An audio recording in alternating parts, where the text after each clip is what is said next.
Hola, ¿qué tal? Bienvenidos a este nuevo video. En esta oportunidad vamos a estudiar la miología o a iniciar la miología del miembro superior, especialmente los músculos del brazo. Si nosotros tenemos una base de la osteología del brazo representado por este hueso, el húmero, este capítulo se lo va a hacer considerablemente fácil. Origen, inserción, incluso la inervación. Yo te voy a dejar por acá arriba un video que ya tengo acá en mi canal, que es del hueso húmero, para que lo repases, para que lo veas en caso que no lo hayas visto, y así este video lo puedas ver con toda facilidad. Soy Samuel González y sin más nada que decirte, empecemos con nuestro video. Antes de iniciar propiamente dicho con el estudio de los músculos del brazo, quiero dejar en claro dos cosas importantes. Primero, los músculos del brazo van a estar separados o van a estar constituidos por dos compartimientos. Un compartimiento anterior y uno que es posterior. Esto está delimitado por una estructura ósea representado por el hueso del brazo, el húmero, y por los dos tabiques intermusculares que ya lo habíamos estudiado con anticipación, o al menos reseñado. Este conjunto de estructuras van a permitir delimitar dos compartimientos, uno anterior y uno posterior. El compartimiento anterior va a estar inervado por el nervio músculo cutáneo, nombre que respeta muy bien su función, porque este es un nervio, primero, da ramo para los músculos del compartimiento anterior del brazo, y luego se va a hacer cutáneo una vez que llegue a la región del antebrazo. Algo que es memorable. Y también tenemos el compartimiento posterior. El compartimiento posterior va a estar únicamente presentado por un único músculo, que es el tríceps braquial, un músculo muy desarrollado en nuestra especie, que va a tener una inervación dada por el radial. Si recordamos, aproximadamente hacia acá, en esta dirección, iba a haber un recorrido de un nervio que iba a dejar un surco, el surco para el nervio radial. Y en ese recorrido, el nervio radial va a emitir ramos para cada una de las cabezas de este tríceps braquial. Insisto, si no has visto mi video de la osteología del brazo, te lo dejo acá arriba para que lo repase y este video te sea aún más sencillo. Como segundo elemento, para que yo quiero que tengan muy claro, el compartimiento anterior del brazo tiene una función flexora. En cambio, el compartimiento posterior va a tener una función extensora. En resumen, ya nosotros con esto tenemos una concepción suficiente de la inervación y también generalidades de las funciones de cada uno de estos músculos acordes a sus compartimientos. Vamos a iniciar estudiando el compartimiento anterior del brazo, que es lo que nosotros estamos apreciando acá. Que de profundo a superficial tenemos el coraco braquial, el braquial anterior o braquial y el bíceps braquial, que acá, como vemos, fue resecado. Y vamos a empezar desde el plano profundo al plano superficial. El plano profundo va a estar representado por dos músculos, el coraco braquial y el braquial, y por encima de ellos, superficial a ellos, el músculo braquial. Vamos a hacerlo en este sentido, de profundo a superficial.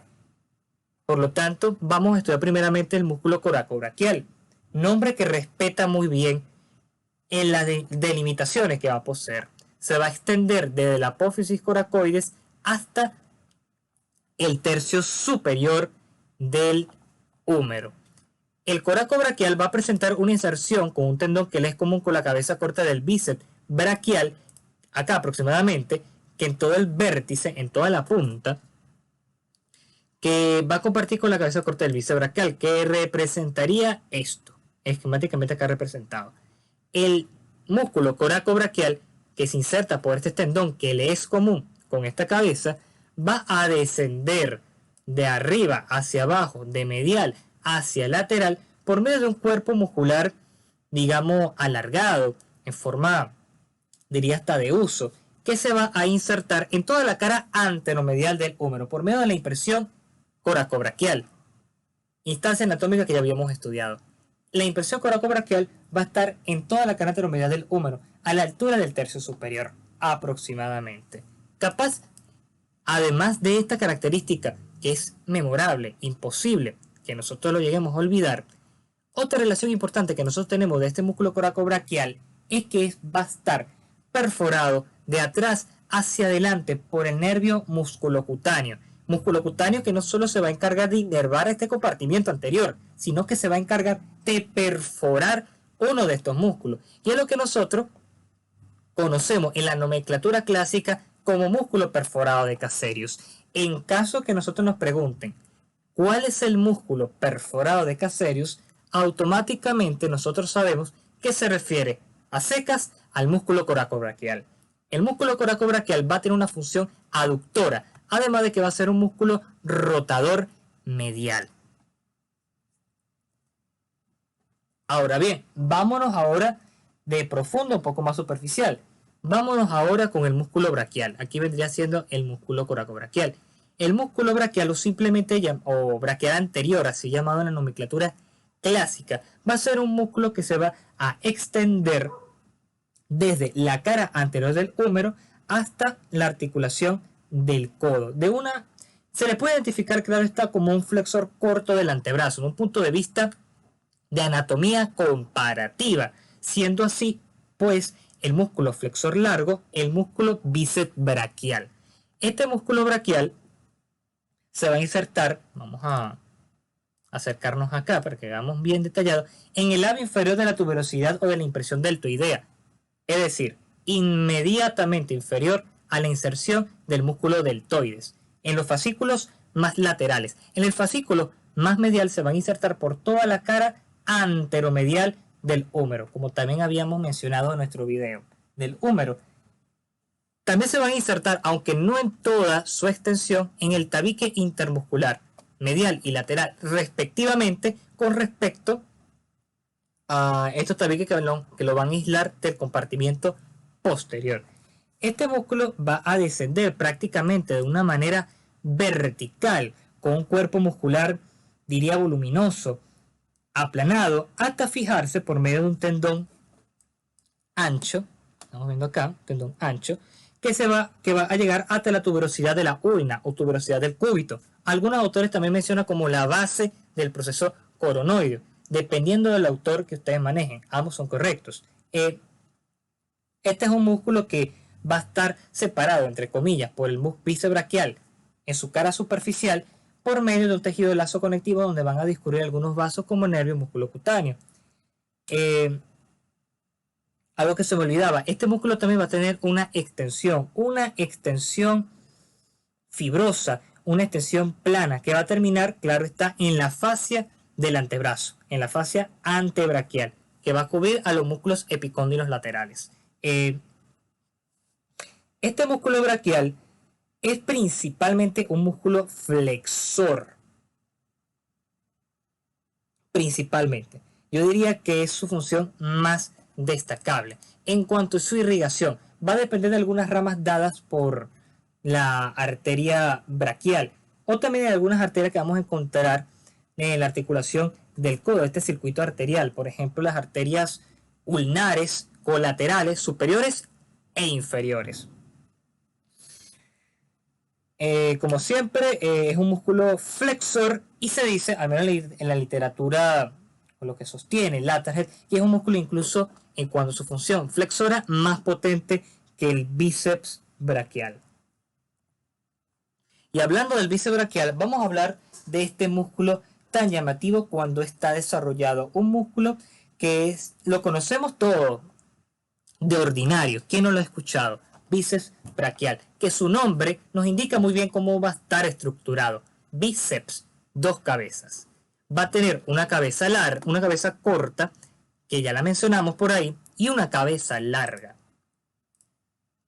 La cabeza corta, que es la que nosotros estamos observando acá, que va a ser la más medial, la más interna, va a nacer, como ya habíamos dicho, vamos a irnos para acá. Como ya habíamos dicho, en un tendón común en el vértice, la punta del proceso de la apófisis coracoide de la escápula. Tendón que le es común con el músculo coracobraquial. Y esto es una manera distintiva para nosotros definir si nos estamos hablando de la cabeza corta o de la cabeza larga del bíceps braquial, sobre todo en la práctica con los preparados cadavéricos. Luego tenemos una cabeza que es larga, llámese así. Larga se va a insertar en el tubérculo supraglenoideo, que va a estar por encima, claro está, de la cavidad glenoidea, y también se va a insertar en el labrum glenoideo. Esta es una cabeza intraarticular y como presenta estas características, va a arrastrar consigo una bolsa sinovial que la va a acompañar por un surco que va a separar a ambos tubérculos del húmero, el troquín y el troquíter, que va a ser el surco intertubercular. Y esto es algo importante. La cabeza larga del bíceps braquial va a tener su propia vaina sinovial que va a permitir que se deslice sobre esta superficie ósea sin causar fricción. Insisto, es interarticular con su propia vaina sinovial. Aproximadamente en su mitad, estos van a conformar un único cuerpo muscular robusto, un cuerpo muscular voluminoso, que va a terminar por dos prolongaciones. Vamos a decir que la más importante vendría siendo este tendón tan potente, cilíndrico, que se va a insertar en la tuberosidad del radio o la tuberosidad bicipital del radio.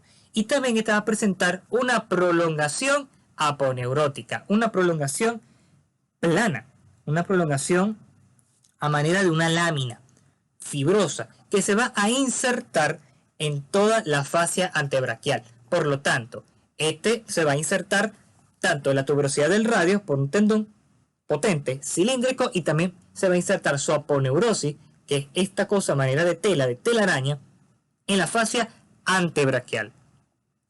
Algo que no se pueden olvidar. Listo. En cuanto a sus funciones, claro está, este es un músculo principalmente flexor del antebrazo sobre el brazo.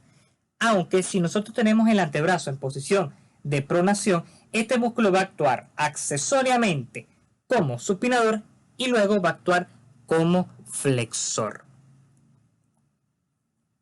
Ahora vamos a irnos al compartimiento posterior. Habíamos nosotros llegado a la conclusión de que el compartimiento posterior va a estar representado por un único músculo, que es el tríceps braquial. Tríceps, tres cabezas, trip. Va a presentar una cabeza larga que va a tener la inserción más superior. Y luego vamos a tener dos cabezas, una medial o interna y una cabeza lateral o externa. La cabeza larga, que se llama así, pues justamente es la cabeza más larga, va a insertarse en la escápula, específicamente en el tubérculo infraglenoideo, que es una instancia anatómica, como ya habíamos estudiado, rugosa, triangular, inmediatamente por debajo de la cavidad glenoidea y del labrum glenoideo, y de acá se va a dirigirse oblicuamente hacia el tendón en común donde se van a reunir las otras cabezas. Y esta es una característica. El tríceps braquial, a pesar de que tiene tres orígenes, porque puede presentar tres cabezas, tres bastos, va a insertarse en una única instancia anatómica. La cabeza medial y lateral se van a insertar por debajo del surco de nervio radial y por encima del surco de nervio radial respectivamente, con sus tabiques intermusculares consecuentes. Es decir, en palabras más sencillas, la cabeza medial, la más interna, se va a insertar por debajo del surco de nervio radial y en el tabique intermuscular medial, y la cabeza lateral va a insertarse por encima, o cabeza lateral o externa, por encima del surco de nervio radial y el tabique intermuscular lateral. En cuanto a su inervación, recordemos de que había un canal oblicuo de arriba hacia abajo, de adentro hacia afuera, que iba a estar representado por el surco nervio radial o canal de torsión. Entonces, en este recorrido, el nervio radial va a dar ramos para cada una de estas cabezas y también va a dar un ramo para el músculo anconio.